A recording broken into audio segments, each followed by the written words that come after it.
मालेगावमध्ये खासगी वीज कंपनी कर्मचाऱ्यांनी आंदोलन पुकारलेले महावितरण कंपनी कंत्राटी कामगारांप्रमाणे एमपीएसएल कामगारांना वेतन मिळावं, महागाई भत्ता वाढवावा यासह अन्य मागण्यांसाठी हे आंदोलन सुरू करण्यात आले।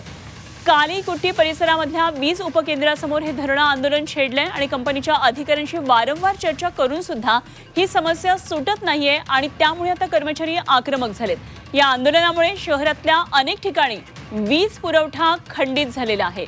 मालेगावमध्ये खासगी वीज कंपनी कर्मचाऱ्यांनी अशा प्रकारे हे आंदोलन सुरू केलेले, मागण्या मान्य झाल्या नाहीत, त्यामुळे या आंदोलनाला आता सुरुवात झालेली आहे। महावितरण कंपनी कंत्राटी कामगारांप्रमाणे एमपीएसएल कामगारांना वेतन मिळावं, महागाई भत्ता वाढवावा यासह आणखी काही मागण्या आहेत आणि त्यासाठी हे आंदोलन सुरू आहे।